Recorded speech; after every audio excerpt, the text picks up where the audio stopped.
नमस्कार विद्यार्थी मित्रों। पिछला जो हमारा वीडियो था वो छंद पे था। तो छंद की परिभाषा, मात्रा गणना, नियम, तुक, लय आदि चीज़ आपको बताई गई थी।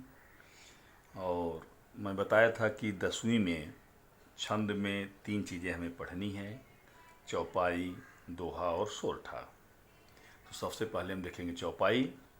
छंद में सबसे पहला हमारा चौपाई है। चौपाई की परिभाषा क्या है?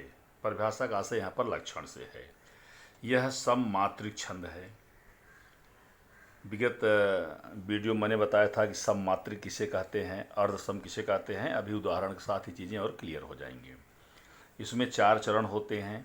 प्रत्येक चरण में 16-16 मात्राएं। चरणांत में ज गण जभान, जभान का चिन्ह ए है, जैसे लगाएंगे ज भा न, ए चिन्ह दिया गया है।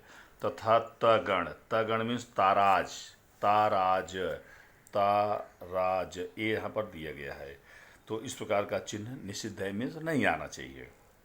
पहले दूसरे की, तीसरे चौथे की तुक मिलनी चाहिए।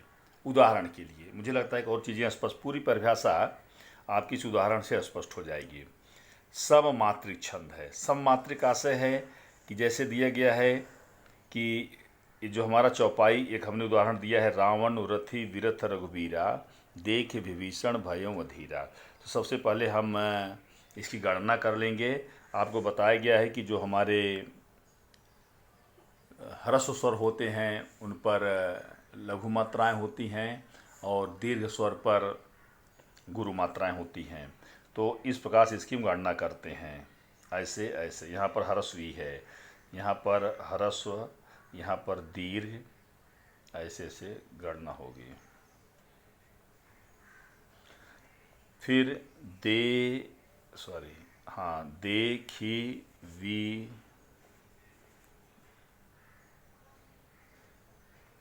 यहाँ पर आप देखेंगे, ये ऐसे है, हाँ। यहाँ पर 2, 3, 4, 5, 6, 7, 8, 9, 10, 11, 12, 13, 14, 15, 16 मात्राएं हैं यहाँ पर। ये पहला चरण है। दूसरे चरण में 2, 3, 4, 2, 6, 2, 8, 8, 3, 11, 1, 12, 12 और 4, 16 मात्राएं यहाँ पर हैं। उसी प्रकार से हम यहाँ भी मात्राओं की गणना कर लेंगे। यहाँ पर ह्रस्व मात्रा होगी, ह्रस्व होगी प्र, यहाँ पर दीर्घ ह्रस्व, यहाँ पर अनुस्वार है दीर्घ दीर्घ दीर्घ। तो यहाँ पर 2, 4, 6, 8, 10, 11, 12, 13, 14, 15, 16 मात्राएं यहाँ पर हो गई। यहाँ पर भी सिर्फ बंदी, यहाँ पर अनुस्वार है तो 2 मात्रा होगी, एक होगी, नीचे लगाते हैं 2, 1, चरण 1, 1, 1, 1, स ही त स ने हा, 2, 3, 3, 6, 2, 8, 9, 10, 11, 12, 13, 14, 15, 16 मात्राएं हो गई। अब पूरी परिभाषा आप और अच्छे से यहाँ पर समझ सकते हैं। मात्राओं की गणना कैसे की जाती है, अगर न समझ में आया हो तो जो पुराना वीडियो उसमें आप देखेंगे तो स्पष्ट बताया जाएगा। जहाँ पर ह्रस्व मात्राएं होंगी वहाँ पर 1 की गिनती होती है। जहाँ पर दीर्घ मात्राएं होंगी वहाँ पर 2 की गणना होती है। अनुस्वार जैसे अंक है तो यहाँ पर इस प्रकार की गणना की जाएगी। तो अब हम इसको परिभाषा से कैसे जोड़ेंगे? यह सममात्रिक छंद है। इसको सममात्रिक क्यों कहा गया है? क्योंकि आप देखिए, पहले चरण में दूसरा चरण, तीसरा चरण, चौथा चरण। लिख देता हूँ, पहला चरण, यहाँ पर दूसरा, यहाँ पर तीसरा, यहाँ पर चौथा। सभी चरणों में कितनी कितनी मात्राएं हैं? 16, 16, 16, 16। सभी में, सभी चरणों में मात्राओं की समानता के कारण इसे हम सममात्रिक छंद कहते हैं। परिभाषा हमारी हो गई। 4 चरण होते हैं। 4 चरण, पहला चरण, दूसरा चरण, तीसरा और चौथा चरण। प्रत्येक चरण में 16-16 मात्राएं होती। हमने यहाँ पर गिना 16, 16, 16, 16, 16 हो गए। चरणांत में ज गण जभान अथवा त गण ताराज नहीं आना चाहिए। इस प्रकार का मतलब 2 दीर्घ, 1 लघु मात्रा, 1 लघु दीर्घ लघु, ऐसी मात्रा नहीं आएगी। आप यहाँ देख रहे हैं, यहाँ पर हम ध्यान देंगे। यहाँ पर 1 लघु है, 2 दीर्घ है। यहाँ पर 1 लघु, 2 दीर्घ। यहाँ पर तीनों दीर्घ वर्ण हैं। यहाँ पर भी 1 लघु है, 2 दीर्घ वर्ण है। मीन्स इस प्रकार की कोई मात्रा यहाँ पर नहीं आएगी। पहले से दूसरे चरण की, ये पहला चरण है, पहले से दूसरा चरण की क्या होनी चाहिए, तुक मिलनी चाहिए। तुक मीन्स जैसे हम अंत्यानुप्रास पढ़ते हैं, इंग्लिश में आप पढ़ते हैं राइमिंग वर्ड, रावण रथी बिरथ रघुवीरा, तो रघुवीरा का तुक यहाँ पर क्या है, अधीरा। पहले की दूसरे से, तीसरे की चौथे से। अधिक प्रीति मन भा संदेहा, यहाँ पर संदेहा शब्द आया है। वंद चरण कह सहित सनेहा, यहाँ पर सनेहा और संदेहा, पहले दूसरे चरण, पहले से दूसरे चरण की, तीसरे चरण की, चौथे चरण से तुक मिलनी चाहिए, ये तुक हो गई। रघुवीरा, अधीरा, संदेहा और सनेहा। बहुत सरल है, इसको समझना। केवल आप इतना ध्यान रखिए, छंद में जो हमने पहला पढ़ा चौपाई, केवल स्मरण रखने योग्य बात यह है कि यह सममात्रिक छंद है, 4 चरण होते हैं, प्रत्येक में 16 मात्राएं होती हैं। सबसे महत्वपूर्ण यही आपकी परिभाषा हो गई, यही आपके लक्षण हो गए, और पूरा सार इसी तीनों जो यहाँ पर उदाहरण दिए गए हैं इसी में निहित है। दूसरा, परीक्षा उपयोगी इसमें प्रश्न कैसे पूछे जाते हैं। कोई एक ऐसे एक उदाहरण आपको दे दिया गया और बस केवल आपको इतना याद रखना है। ये आपके 4 चरण दे दिए गए, पहला चरण, दूसरा चरण, रावण रथी बिरथ रघुवीरा, देख विभीषण भयो अधीरा, अधिक प्रीति मन भा संदेहा, वंद चरण का सही स्नेहा। यहाँ पर ऐसे 2-2 लाइनें में लिखा गया, यहाँ पर एक लाइन, ऐसे आपके एग्जाम में आ सकता है, संभावनाएं होंगी। प्रश्न कैसे पूछे जाएंगे, चरण की मात्राएं, हर चरण में कितनी कितनी मात्राएं हैं तो आप गणना करके इस प्रकार से बता सकते हैं।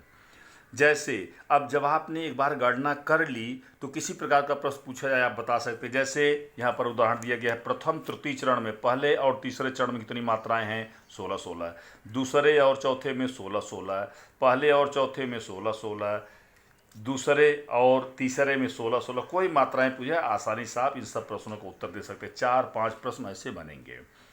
अगला इसमें पूछा जा सकता है, यह छंद है, कौन सा छंद है। तो जैसे चौपाई छंद में हमने पढ़ा कि सममात्रिक होता है, 4 चरण होते हैं, 16-16 मात्राएं होती हैं, तो इसको पढ़ने से हमें मालूम पड़ गया कि यह चौपाई छंद है। ये बस इसी प्रकार के इतने प्रश्न आएंगे, इसके अलावा एक भी प्रश्न आपका नहीं आ सकता। चरणों की मात्राएं गणना करना एवं लगाना, ये सब चीज़ें महत्वपूर्ण हैं, ये आपको आना चाहिए। चरणों की मात्राएं, प्रत्येक चरण में कितनी कितनी मात्राएं होती हैं, गणना हम कैसे करते हैं जी। अगला हमारा जो छंद है उसमें हम पढ़ेंगे वो दोहा। दोहा में पढ़ेंगे, जैसे दोहा सेम उसी प्रकार से मैंने प्रयास किया है कि आपको बताया जाए ताकि चीज़ें अच्छे समझ में आपको आ जाएं। छंद हमारा दूसरा है दोहा। अर्ध सममात्रिक छंद है, चौपाई में हमने पढ़ा सममात्रिक छंद है। अर्ध सम क्या होता है बताए जाएंगे। 4 चरण होते हैं, प्रथम तृतीय चरण में 13-13 मात्राएं, द्वितीय एवं चतुर्थ चरण में 11-11 मात्राएं होती हैं। प्रथम तृतीय के आरंभ में ज गण मीन्स जभान नहीं होना चाहिए, चरणांत में लघु गुरु होते हैं, ये बताया गया है। जैसे एक उदाहरण हमने दिया है, अगर आप उदाहरण को अच्छे से समझ गए तो पूरी बात आपको समझ में आ जाएगी। फिर से देखते हैं, हम यहाँ पर मात्रा लगाएंगे, बी ग री। आपने समझा होगा कि यहाँ पर ह्रस्व ई है 1 मात्रा, यहाँ पर 1 2 2 1 1 2 1 2, यहाँ पर 2 1 1 2, ये देखिए यहाँ पर 1 2 3 4 5 6 7 8 9 10 11 12 13, ये 13 मात्राएं हो गई पहले चरण में। यहाँ पर 11 होना चाहिए, 2 2 4 2 6 2 8 2 10, 1 11 मात्राएं हो गई। यहाँ पर भी हम गिनेंगे तो पहले में 13 और फिर 11 आएगी, 1 1 1 1 1, ऐसे गिनेंगे। ये दूध को 2 2 4 2 6 2 8 2 10 11 12 13, 13 मात्राएं हो गई। इसमें फिर से 11 आना चाहिए। पूरा व्याकरण ही गणती है, 1 2 1 2 1 1 2 1, ये 11 आना चाहिए। 1 3 4 2 6 2 8 2 10 11। अब हम परिभाषा देखेंगे। यह इसके पहले हमने पढ़ा चौपाई सममात्रिक छंद है, लेकिन यह अर्ध सममात्रिक छंद है। अर्ध सम का आशय है कि इन 4 चरणों के आधे में समानता है। अर्ध सम 4 चरण, पहला चरण, दूसरा चरण, तीसरा चरण, चौथा चरण में आधे में समानता है। आधे मतलब पहले चरण और तीसरे चरण में समानता है, पहले और तीसरे में। इसमें 13 मात्राएं, इसमें 13 मात्राएं। दूसरे और चौथे में समानता है, 11 मात्राएं 11 मात्राएं, इसलिए इसको कहा गया अर्ध सममात्रिक छंद है। तो प्रथम एवं द्वितीय चरण में 13-13, पहले और तीसरे चरण में 13-13 मात्राएं, और दूसरे और चौथे चरण में 11-11 मात्राएं होती हैं। परीक्षा उपयोगी प्रश्न इसमें भी मैं कुछ ऐसे डिजाइन करके आपको दिए हैं। सेम यही उदाहरण, बिगड़ी बात बने नहीं, लाख करो किनकोय, रहीमन बिगड़े दूध को मथे न माखन होय। प्रथम एवं तृतीय चरण में पहले और तीसरे चरण में 13-13 मात्राएं, दूसरे और चौथे चरण में 11-11 मात्राएं, दूसरे और तीसरे चरण में 11-13 मात्राएं, पहले और चौथे चरण में 13 और 11 मात्राएं। कैसे भी करके पूछा जाए, पहला दूसरा तीसरा चौथा दूसरा तीसरा पहला तीसरा, आसानी से आप हर प्रश्न को उत्तर।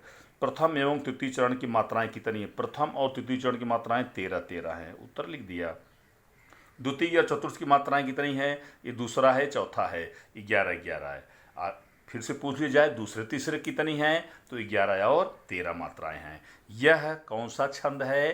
तो हमने पढ़ा, अगर अर्धसम है और 13-11 13-11 पर मात्राएं हैं तो यह हमारा होगा दोहा, यह हमारा दोहा छंद हो गया। तो आप अभ्यास करेंगे और हमारा अंतिम इसमें है छंद सोरठा। जी हाँ, सोरठा पढ़ेंगे, इसकी परिभाषा दी गई है। अर्ध सममात्रिक छंद है, दोहे की तरह ये भी, मीन्स इसके भी आधे में समानता होगी। इसके प्रथम एवं तृतीय विषम चरणों में 11-11 मात्राएं, द्वितीय या चतुर्थ चरणों में 13-13 मात्राएं, प्रथम एवं तृतीय चरणों में तुक मिलनी चाहिए इस दोहे का। अब यहाँ बताया गया दोहे का उल्टा होता है, तो विद्यार्थियों मैं आपको बताना चाहूँगा, दोहे को हम उल्टा कर देंगे तो सोरठा नहीं होता।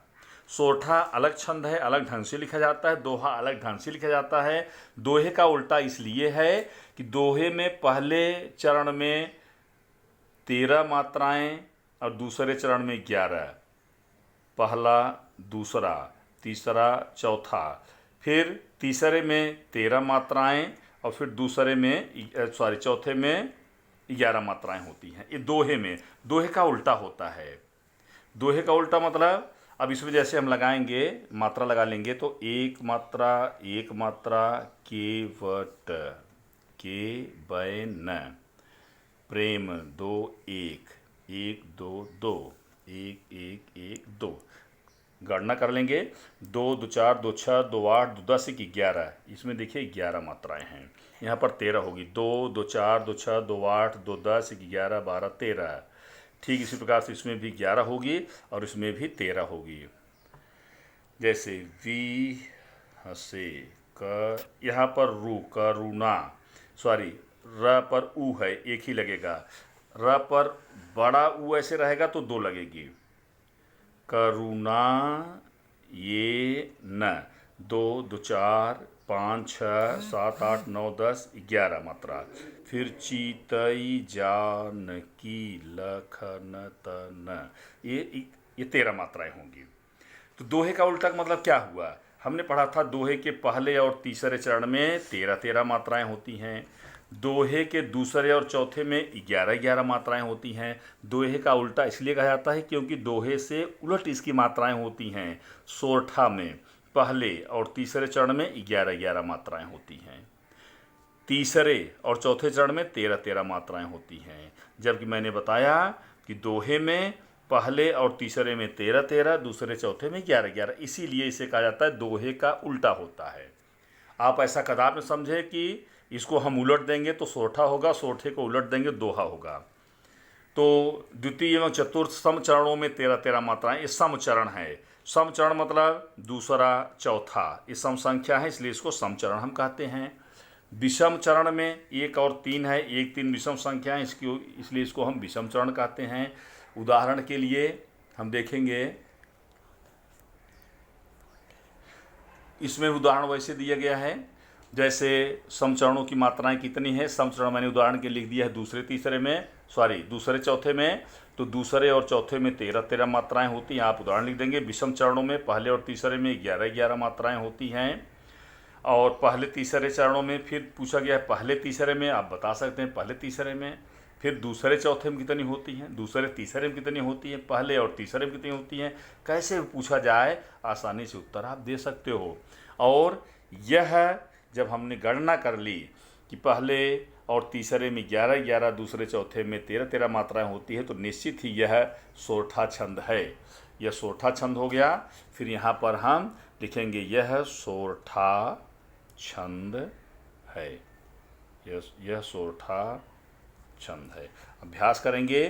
छंद कैसा है कि आप जितना उदाहरण पढ़ेंगे, जितनी मात्राएं लगाएंगे, उसी प्रकार से हम छंदों को अभ्यास कर सकते हैं। हाँ, एक थोड़ा सा सुझाव मैं आपको देना चाहूँगा, बताना चाहूँगा कि जितने भी काव्यवध, जितनी रचनाएं संसार में लिखी गई हैं, यहाँ तक कि गोस्वामी जी जो रचनाएं लिखे हैं, कबीर और सूर लिखे हैं, तो कभी कभी दोहा, सोरठा, चौपाई, गीत क्या, हरगीत क्या, छप्पय, वसंत तिलका, तमाम प्रकार की रचनाएं, वरवय, तमाम प्रकार की रचनाएं लिखी गई हैं। उन रचनाओं में काव्य सौष्ठव को ध्यान में रखते हुए कभी कभी अर्थ को स्पष्ट करने के लिए दूसरे शब्द नहीं रख पाते, इसलिए वहाँ पर कभी कभी मात्राएं कम और ज़्यादा हो सकती हैं, लेकिन ऐसा बहुत कम होता है। कभी कभी 13 की जगह 12 भी हो सकती हैं, या 14 भी हो सकती हैं, 11 की जगह 10 भी हो सकता है और 12 हो सकता है, लेकिन ऐसा बहुत कम आता है। मुख्यतः दोहा और चौपाई, सोरठा जो भी हमारे छंद शास्त्र में लिखे गए हैं, वही सब रचनाएं इसी प्रकार से होती हैं। धन्यवाद। मुझे आशा है कि आप इसका अभ्यास करेंगे और अच्छे से इसका अध्ययन करेंगे।